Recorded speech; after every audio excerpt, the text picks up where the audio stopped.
All right, y'all. Hello today. And we are going ahead with day 3. I'm trying to do these all in one day, but I'm not sure I'm going to get them all done.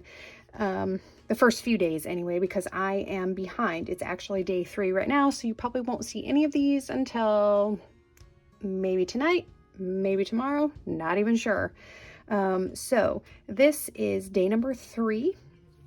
And for scrap squads, 12 days of autumn scrap lifts.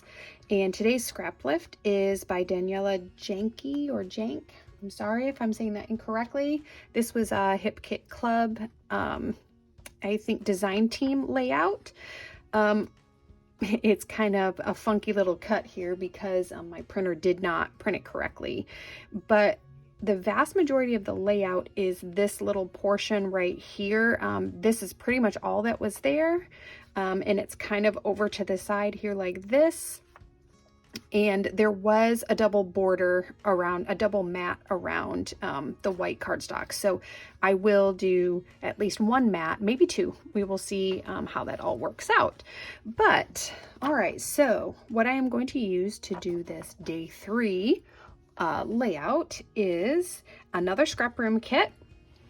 And this one, I can't remember which month this was. It was a few months ago, one of the summer months. I apologize that I can't remember the month. I have to be better about labeling my scrap room kits when they come.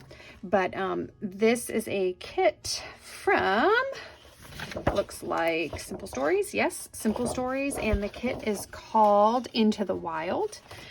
We have 3 printed papers, and then I am going to use a piece of white basil cardstock to build everything on. I think I already used all the cardstock in here because I think it was like red, and I used it on some other layouts. So here's my basil cardstock that I'm going to build everything on. So with the kit, I get these 3 patterned papers from Into the Wild. This one is the 2x2 and 4x4 elements. I'm going to use this side primarily to mat some things and maybe make one of my circles, but on the back it's got all these cute little things here that would be super cute. So we will see if I cut any of that out. That would be cute. We have this other paper with the wide yellow stripes, and this is called Life's a Zoo. Oop, there it is, Life's a Zoo. And on the back of this one, they have a really pretty floral, which I'm not really planning to use with this one this time, but I should have plenty left over. So if I don't use any of it this time, there should be plenty here for another layout. And lastly, I have a paper called 3x4 Elements. And I am likely going to be using mostly this side with the white polka dots on. It's kind of like a tomatoey red color. It's a little bit of an orange hue. And on the back, it's got the cute little animals and little 3x4 cards.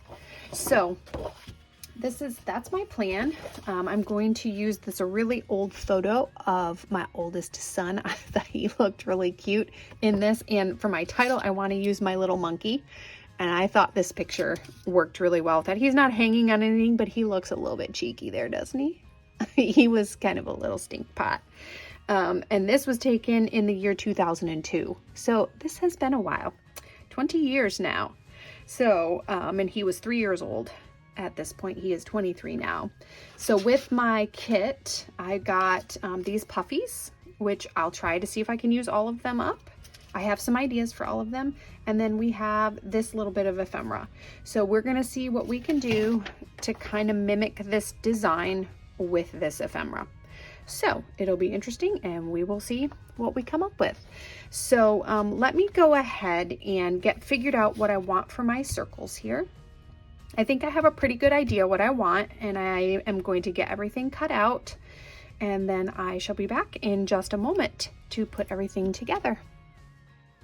Okay, so I went ahead and I cut out all of my circles, and I used the white polka dot on the red background and the yellow stripes, and also the diagonal multicolor rainbow stripes as a mat for my photo. And I did go ahead and mat that already, so I wouldn't have to think about it. I actually glued the picture on there and cut out the circle around it. So, you know, I'm going to go ahead and I'm going to do some splatters for my mixed media background.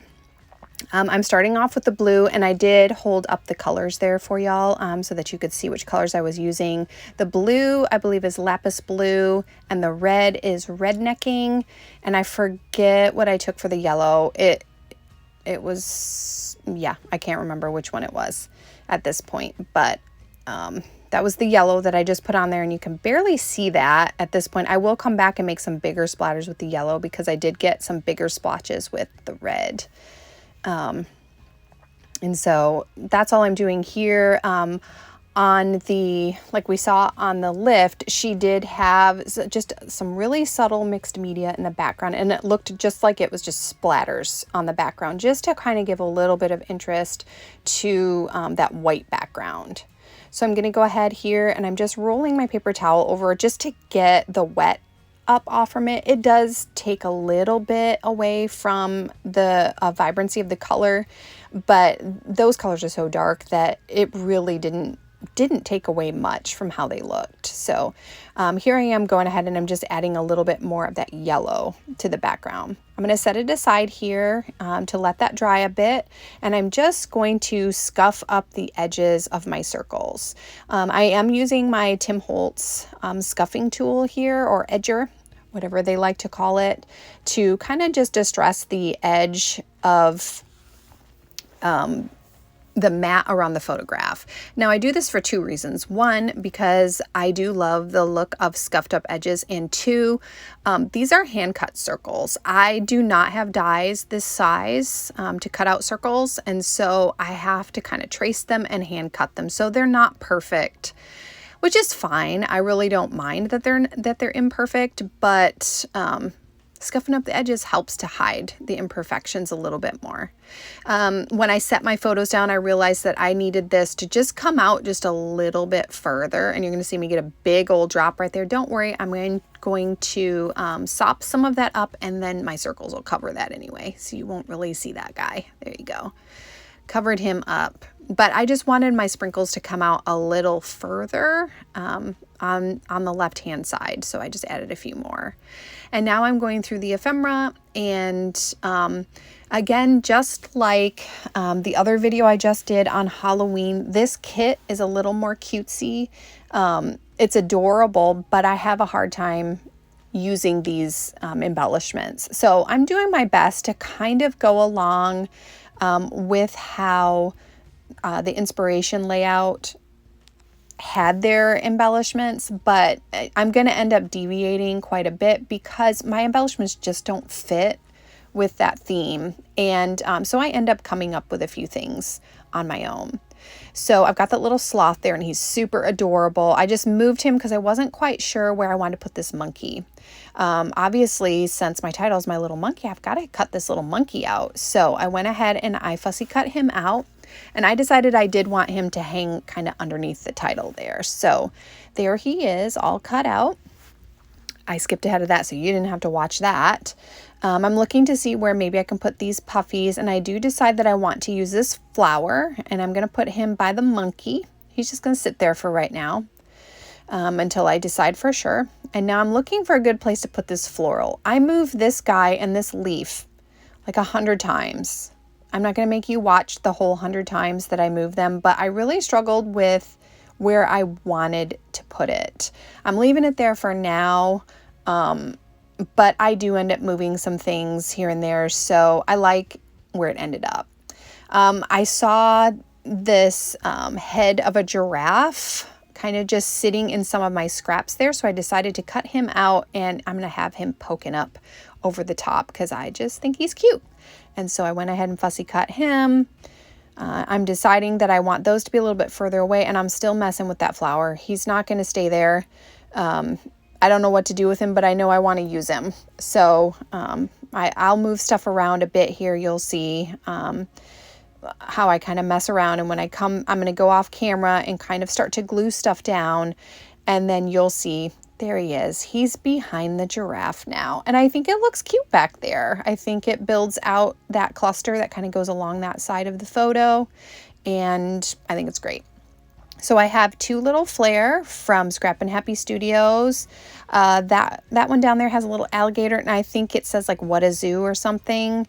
And then that one says something monkey, little monkey, maybe. I'm not sure, but I thought that they matched with my little theme here. And then I grabbed some enamel dots just from my stash. This did not come with the kit. I just had them laying around. They were probably from Felicity Jane or Hip Kit or something left over that I just had them in my stash. So I'm going to put a few little clusters of enamel dots.